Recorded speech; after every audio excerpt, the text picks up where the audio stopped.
यहाँ खेत में फसल लहलहाए, सम्मान से किसान भी मुस्काए।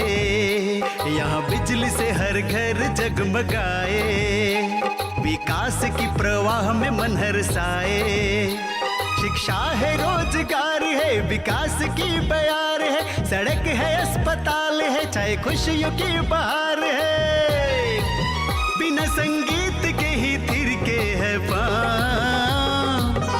है स्वर्ग से सुंदर गाँव गिरा, सुखी संपन्न है अपना गाँव गिरा, है स्वर्ग से सुंदर गाँव गिरा, सुखी संपन्न है अपना गाँव गिरा। किसान भाई बहनों, जोहार। गांव गिराव कार्यक्रम में आपका स्वागत है। मैं हूं किशन अग्रवाल। किसान भाई बहनों, पशुओं में बांझपन एक गंभीर समस्या है। यदि समय रहते यदि हमारे किसान भाई पशुपालक इस पर ध्यान नहीं दिए तो उन्हें काफ़ी नुकसान हो सकता है। इसलिए बांझपन की जो समस्या है, इसके लिए हमारे जो किसान भाई हैं, पशुपालक हैं, उनको समय समय पर इसकी जांच करवाते रहना पड़ेगा। तो आइए आज हम आपको पशुओं में बांझपन और उसके निदान के बारे में जानकारी करवाते हैं। जानकारी देने के लिए आज हमारे स्टूडियो में उपस्थित हैं डॉक्टर उमेश कुमार, जो बिरसा कृषि विश्वविद्यालय कांके स्थित पशु चिकित्सा महाविद्यालय कांके में प्रसूति एवं गर्भ विज्ञान विभाग में सहायक प्राध्यापक हैं। डॉक्टर उमेश कुमार जी, आपका हमारे स्टूडियो में बहुत बहुत स्वागत है। धन्यवाद। सभी किसानों भाइयों को मेरा जोहार, नमस्कार। डॉक्टर साहब, जो विषय है गर्भ एवं प्रसूति, जी, तो सबसे पहले हम लोग इसी से शुरुआत करते हैं। जी। तो आप ये बताइए कि गर्भ प्रसूति का क्या तात्पर्य है? क्या आपका ये विभाग का क्या उद्देश्य है? हमारे विभाग का यही उद्देश्य है कि गाय या भैंस या किसी भी पशु का प्रजनन अंग से संबंधित बीमारी का निदान करें। चाहे वो अंडाशय हो, बच्चेदानी हो, में कोई भी दिक्कत हो, उसका निदान हमारे विभाग द्वारा होता है। कभी कभी पशु बांझपन से ग्रस्त हो जाती है तो उसका भी इलाज हमारे विभाग के द्वारा होता है। और यदि हम नर की बात करें तो उसमें सबसे महत्वपूर्ण बातें हैं वीर्य। तो वीर्य का भी हम जांच करते हैं और उसी से हम कृत्रिम गर्भधारण का स्ट्रॉ बनाते हैं, जो कि हर फील्ड लेवल पे जाता है। मतलब ये हुआ कि बांझपन में आप गाय या भैंस या सांड सभी का आपको जांच करना पड़ता है। जी हाँ। तभी आपको समझ में आ सकता है कि पशुओं में बांझपन है। तो सबसे पहले अब दूसरा हम आपसे ये जानना चाहेंगे कि बांझपन किसे कहते हैं? बांझपन एक बहुत बड़ी गंभीर समस्या है सभी पशु के लिए, चाहे वो गाय हो, भैंस हो, भेड़ या बकरी या सूकर जाति, सभी पशु इससे ग्रसित होते हैं। बांझपन एक अस्थायी रूप से प्रजनन क्षमता की कमी को हम बांझपन कहते हैं। और ये समस्या ज़्यादातर हमारे देसी गायों में होती है। झारखंड राज्य में हमारे पास देसी गायों की काफ़ी संख्या है, जिससे ये ग्रसित होते हैं, क्योंकि हमारे यहाँ हरा चारा की काफ़ी कमी है। बिल्कुल। तो ये प्रजनन क्षमता क्या होता है? प्रजनन क्षमता, किसानों भाई आप जानते होंगे, गाय या पशु प्रत्येक वर्ष एक बच्चे को पैदा करने की क्षमता को हम प्रजनन क्षमता कहते हैं। और यही क्षमता पशुओं का पारदर्शिता को दर्शाता है, उसके परफॉर्मेंस को बताता है। यदि आपके पास ऐसे पशु हैं, गाय हो या भैंस हो, तो आपके पास उन्नत नस्ल के भैंस हैं, जो कि प्रत्येक वर्ष एक बच्चे को पैदा दे। गायों में लगभग प्रत्येक वर्ष और भैंस में 13 से 14 महीने के बाद अगर बच्चे पैदा हों तो वो अच्छे नस्ल के भैंस हैं। डॉक्टर साहब, अभी आपने प्रजनन क्षमता का चर्चा किया था, तो ये प्रजनन क्षमता किस पर निर्भर करता है? किसानों भाई, प्रजनन क्षमता गायों के प्रजनन अंगों पर निर्भर करता है। उनका प्रजनन अंग बहुत हैं, जैसे कि अंडाशय, बच्चेदानी, सर्विक्स, ये सब पे निर्भर करता है। अंडाशय अगर सामान्य हो तो गाय सही समय पे गर्म होगी। बच्चेदानी सही हो तो बच्चे को गाभिन वो हो सकती है। सामान्य अगर बच्चेदानी हो तो वो गाभिन हो सकती है। यदि बच्चे देने के बाद पुनः गाय 80 दिनों के बाद गर्म हो तो वो उसकी क्षमता को दिखाता है। कहने का तात्पर्य हुआ कि बच्चा देने के बाद गाय पुनः 80 दिनों के बाद गर्मी में आना चाहिए। जी हाँ जी। यदि अधिक हो 120 हो लगभग 3-4 महीने, अगर 3-4 महीने ऐसे हो रहे हैं गाय या भैंसों में तो हम कह सकते हैं कि वो बांझपन से ग्रसित हो सकती है। अच्छा, एक बच्चा देने के बाद भी? जी हाँ। अच्छा, ये भी हो सकता है। जी हाँ डॉक्टर साहब, अमूमन एक बात जब हम लोग चर्चा कर रहे हैं तो जो भी पशु हो कितने उम्र में गर्मी में आना चाहिए, यदि देर होता है तो फिर पशुपालकों को, किसानों को क्या समझना चाहिए? गर्मी में आने के लिए लगभग गाय का जो है 10 से 18 महीने होना चाहिए और वजन लगभग 200 से 250 केजी होना चाहिए। और भैंसों में पाड़ी में उम्र लगभग 2 से 3 साल और वजन लगभग 300 केजी के आसपास। ये तो ठीक है, परंतु कभी कभी गाय या भैंस जल्दी गर्म हो सकते हैं यदि किसान भाई बहन उसके रहन सहन, खान पान, रख रखाव सही ढंग से है तो वो गाय भैंस जल्दी गर्म होते हैं। कुल मिलाकर कहा जा सकता है कि जब आप पशु पाल रहे हैं तो उसका समय पर देख रेख करना, जो भी उसकी क्रिया प्रक्रिया है उस पर कड़ी निगरानी रखना, ध्यान रखना। और कभी कभी ऐसा भी होता है कि पशु गर्मी में आया और किसान भाई पशुपालक ध्यान नहीं दिया, तो ये भी एक ठो लॉस कहा जा सकता है। जी हाँ। डॉक्टर साहब, अब आप ये बताइए कि पशुओं के बांझपन से किसान भाइयों को, पशुपालकों को क्या नुकसान हो सकता है? किसानों भाई, बांझपन एक गंभीर समस्या है। इससे ना कि केवल आपको और डेयरी उद्योग को भी काफ़ी नुकसान होते हैं। मेरा मानना है कि यदि एक गाय बांझ हो जाती है तो किसानों को लगभग प्रति माह 7,000 से लेकर 7,500 का आर्थिक बोझ होता है, नुकसान होता है। दूसरी, पशुओं में दूध की कमी शुरू होने लगते हैं। तीसरी बात यह है, सबसे महत्वपूर्ण बात, यदि गाय बांझपन हो गई तो किसानों भाइयों को उसकी जगह नई गाय खरीदनी पड़ती है जो कि लगभग 60 से 70 हज़ार रुपये के एक बाछी आती है। मैं फील्ड में 3-4 साल काम किया। जी बिल्कुल, बताइए आप। और मैंने ये देखा कि अगर बांझपन गाय हो जाती है तो किसान भाई उन्हें छोड़ देते हैं। तो ऐसा नहीं है, अगर आप उसका इलाज नहीं कराएंगे तो इसकी जगह आपको लाखों का नुकसान हो सकता है, क्योंकि एक बाछी का दाम, उन्नत नस्ल बाछी का दाम, चाहे वो गिर का हो या साहिवाल का हो या संकर नस्ल की हो, तो आपको मार्केट के हिसाब से लगभग 70 से 80 हज़ार रुपया एक बाछी का मिलेगा, जो कि किसानों भाई ये आपके लिए बहुत ही बड़ा झटका है। डॉक्टर साहब, जिस विषय पर हम लोग बात कर रहे हैं ये बहुत ही गंभीर विषय है, क्योंकि यदि आपके पास 50 गाय भैंस है, उसमें से यदि 5 भी ऐसी निकल गई तो निश्चित रूप से आपको बहुत ज़बरदस्त बड़ा आर्थिक नुकसान होगा। जी। तो अब आप हमारे किसान भाई बहनों को ये बताइए कि बांझपन को हमारे किसान भाई, पशुपालक या गोपालक कैसे पहचानेंगे?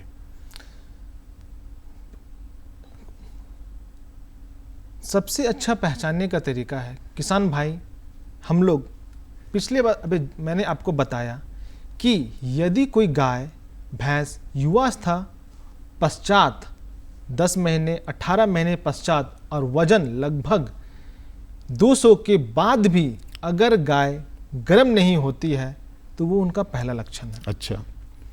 यदि गाय बच्चा दे चुकी है और उसमें उसका अंतर 120 दिन से ज़्यादा है, जो कि सामान्य 80 दिन होना चाहिए और सामान्य 80 दिन में गाय को पुनः गाभिन होना चाहिए, परंतु ऐसा नहीं होता है, तो ये हमें दर्शाता है कि हमारा जो पशु है वो बांझपन का शिकार हो रहा है। अब आप ये बताइए, अच्छा कुछ बोलना है और बोलना है? और इसमें है कि पशुओं को हमें 2 से 3 बार अगर हम उससे कृत्रिम गर्भधारण कराएं या साढ़ से हम प्रजनन कराते हैं तब भी वो गाभिन नहीं होती है, तो ये सब हमें संकेत देते हैं कि हमारे पशु में प्रॉब्लम है और वो बांझपन के से ग्रस्त हो सकती है। डॉक्टर साहब, सच कहिए तो ये एक बहुत बड़ा अभिशाप है। जी हाँ। बांझपन को इसका पहचान कैसे करेंगे? बांझपन पहचान के लिए हमें सबसे पहले किसान भाई, अगर आपकी कोई भी गाय बांझपन से शिकार हो गई है तो ये आप अपने से इसे बांझपन ना मान ले। सबसे पहले आप अपने नज़दीकी केंद्र डॉक्टर के पास जाके पशु चिकित्सालय में डॉक्टर से संपर्क करके उसका जांच कराएं, क्योंकि हमें ऊपर से देखने में लगेगा हमारे गाय सामान्य है, सब कुछ ठीक है, परंतु ये जो बांझपन है इस पे सारा हमारे प्रजनन और गायों के प्रजनन अंग पे निर्भर करता है, जो कि हमने आपको पहले बताया। सामान्य अंडाशय होना चाहिए, बच्चेदानी ठीक होने चाहिए, इसका जांच केवल कोई विशेषज्ञ ही कर सकता है। आप उसमें अंडाशय का जांच कराएं। यदि अंडाशय का जांच कराते हैं उसका 2 मेथड है। पहला है कि आप हमें उसे पर रेक्टल एग्जामिनेशन बोलते हैं। उस विधि से हम अंडाशय की जांच करते हैं। यदि अंडाशय छोटा है, चिकना है और चपेट है तो ये हमें संकेत दे रहे हैं कि गाय बांझपन से ग्रसित है। और अंडाशय के ऊपर में स्ट्रक्चर एक रहता है जिसे हम लोग बोलते हैं कॉर्पस ल्यूटियम। यदि वो प्रेजेंट है तो गाय गर्म हो सकती है, यदि वो अनुपस्थित है तो गाय गर्म नहीं हो सकती है। ये सब हम लोग देख सकते हैं। और यदि संभव हो तो हमारे कॉलेज में ही व्यवस्था है, आप उसका दूध और ब्लड से, खून से हम लोग एक प्रोजेस्टेरोन हार्मोन का लेवल चेक करते हैं। यदि वो सामान्य है तो आपकी गाय जरूर गर्म होगी और उसका निदान भी जरूर होगा। तो कुछ इसका निदान और गर्म होने के बारे में भी बता दीजिए। ये तो बहुत अच्छा सवाल है, निदान, क्योंकि किसानों भाई सभी चीज़ का निदान है। बांझपन का भी निदान है पशुओं में, और मैंने पहले ही कह चुका हूँ, बांझपन पशुओं में अस्थायी रूप से बीमारी है। जब अस्थायी रूप है इसका हम लोग निदान कर सकते हैं। तो किसानों भाई, सबसे पहले यदि आपके पास बड़े जानवर हैं या बाछी हैं तो कृमिनाशक का दवा जरूर दें। कृमिनाशक का दवा हर 3 महीने में आप अपने पशु को दें, क्योंकि कृमिनाशक अगर रहेंगे, कृमि रहेंगे शरीर के ऊपर में, तो हमारी गाय कभी गर्म नहीं होगी और वो उसके खून को चूसता रहेगा और वो कमज़ोर होता रहेगा, पेट में हो या शरीर के ऊपर। हम लोग देहाती भाषा में किसानों भाई जानते होंगे, जो हम लोग कृमिनाशक का बात करें, चमोकन या अठैल, एग्जैक्टली सही बात बोल रहे हैं आप। जो कि गायों के शरीर पे बहुत सा रहते हैं। बहुत से किसान क्या करते हैं कि चमोकन को निकाल के फेंक देते हैं, तो वो ऐसे नहीं मरते हैं, वो अगर आप फेंकेंगे तो पुनः उसके शरीर पे चढ़ जाएगा। बिल्कुल, इसलिए आप ऐसा नहीं करें, आप उसका जरूर इलाज कराएं। पहला हो गया आपका कृमिनाशक निदान के लिए। दूसरी बात, आपका पोषण। अगर पोषण में थोड़ी भी कमी रहेगी तो गाय गर्म नहीं हो सकती। अच्छा। तीसरी, आपका रख रखाव प्रबंधन कैसा है।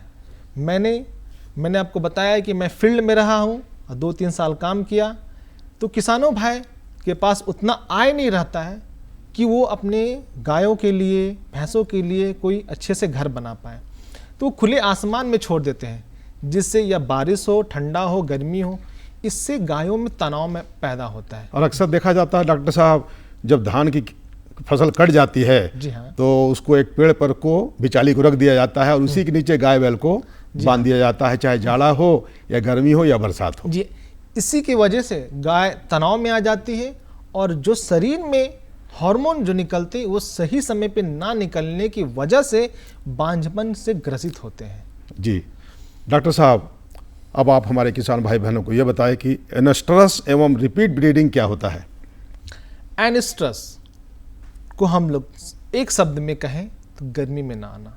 अच्छा, एनेस्ट्रस का मतलब गर्मी में ना आना। अच्छा, यदि पशु या भैंस हो, गाय हो, बकरी हो, भेड़ हो या सूकर जाति हो, सही समय पर युवावस्था पश्चात यदि गर्म नहीं होती है तो हम उसे एनेस्ट्रस काव या एनेस्ट्रस एनिमल बोलते हैं।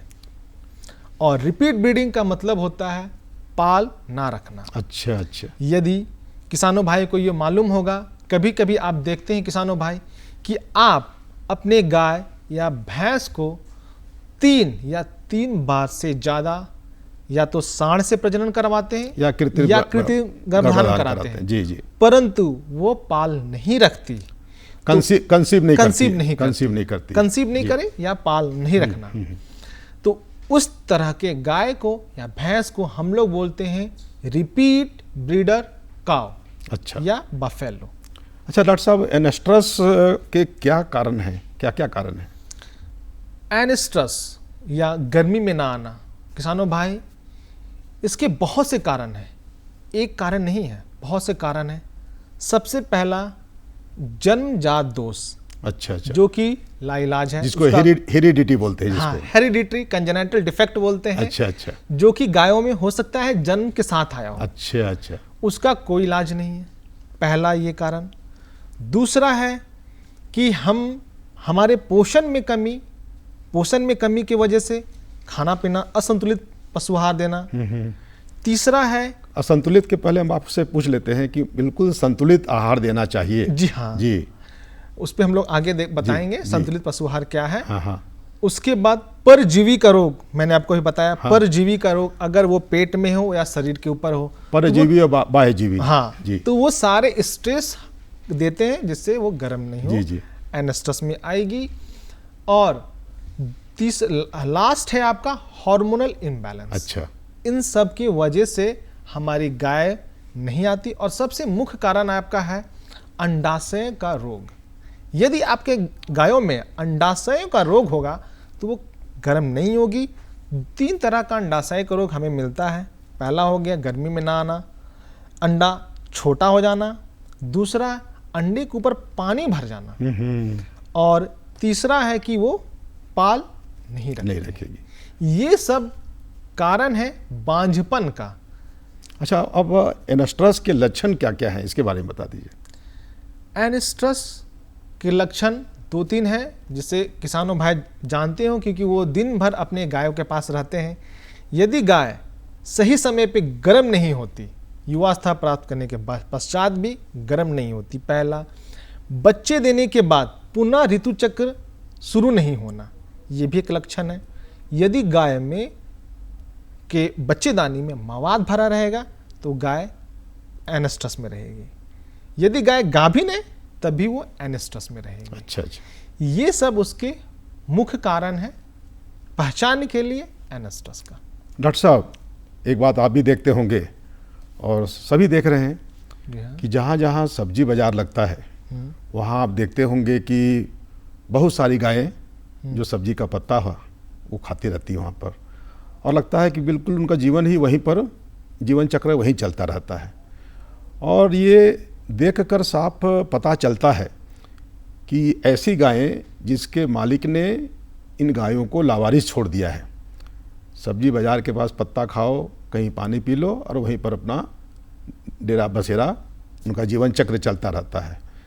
तो आप ये बताइए कि हम और या आप जो भी लोग इस तरह की गायों को देखते हैं और ये देखकर समझ में आ जाता है कि इस गाय में बांझपन है, तो क्या वैसी गायों का बांझपन का इलाज हो सकता है या नहीं? इलाज एक बिल्कुल हो सकता है। पहले भी मैंने कहा यह अस्थायी बीमारी, अस्थायी रूप से बीमारी है। और सबसे पहले ये कि मालिकों का दोष है कि जो अपने गाय को छोड़ देते हैं। वास्तविक में हमें गाय का इलाज कर सकते हैं, उसके पूरे प्रजनन अंगों का हमने इलाज कर सकते हैं। उसका अंडाशय को हम लोग जांच कर सकते हैं, उसका हार्मोन को जांच कर सकते हैं। इन सब जांच करने के बाद हम अंतिम रूप में कह सकते हैं कि ये बांझपन हो सकती है। अगर संभव है तो हम उसे पुनः गाभिन करवा सकते हैं और वो दोबारा गर्म हो सकती है। खान पान, जैसे हमने आपको बताया, खान पान, रख रखाव, पूरी तरह उसका इलाज हो तो जरूर हो सकता है, क्योंकि देखने से हम कह नहीं सकते हैं कि गाय बांझपन होगी। अच्छा। तो ये पूरे मालिकों का दोष है कि वो जो लावारिस अपने पशु को छोड़ते हैं। ऐसा है तो जरूर मालिकों को एक बार अपने नज़दीकी प्रखंड पशुपालन पदाधिकारी हैं वहां जाकर, पशु चिकित्सक हैं, उनको दिखाना चाहिए। हाँ, उन्हें दिखाना चाहिए कि क्या समस्या है, आखिर इनका निदान क्या है। लावारिस नहीं छोड़ना है। यदि लावारिस आप छोड़ रहे हैं तो अच्छा है कि आप गौशाला में दे दें, जहां पर उसको कम से कम उचित ढंग से रहने को जगह मिलेगा, आहार मिलेगा, पीने को पानी मिलेगा, आहार मिलेगा, तो ये कम से कम एक सुरक्षित जगह पे वो जा सकती है। यदि उस गाय के मालिक, पशु के मालिक ये समझ लें कि स्थिति ये आ गई है तो, क्योंकि सड़क पर देखिए लावारिस गाय छोड़ने से दुर्घटना डॉक्टर साहब बहुत होती है। जी हाँ, जी हाँ। और जान माल की जो क्षति होती है ये बहुत ही दुखद है। इसलिए मैं सभी से आग्रह करता हूं किसानों भाई, क्योंकि अपने गाय को कभी लावारिस ना छोड़े। हमारे पास उसका इलाज है, बहुत सा तकनीक है। अभी हम लोग अल्ट्रासाउंड के माध्यम से भी ओवरी का जांच करते हैं, अंडाशय का जांच करते हैं, उससे भी पता लगा सकते हैं। और हमारे में इंसानों जैसा भी हम लोग इसमें IVF कर सकते हैं और आपके गाय को गाभिन कर सकते हैं। बहुत बढ़िया डॉक्टर साहब, गांव की बात तो सब सही है। शहरों में जो सड़कों पर जहां तेज रफ्तार से सड़क पर ट्रक चलती है, बस चलती है, 2 पहिया 4 पहिया वाहन चलते हैं, वैसे स्थिति में तो स्थिति बहुत ही खराब होती है जब ये दुर्घटना होती है। दुर्घटना में सबसे पहले तो जो पशु है उसके जो पैर टूट गए तो वो फिर खड़ा नहीं हो सकती है। हाँ। और उसकी ज़िंदगी बर्बाद हो सकती है। और जो वाहन चालक है उसकी भी जान जा सकती है, वो भी घायल हो सकते हैं।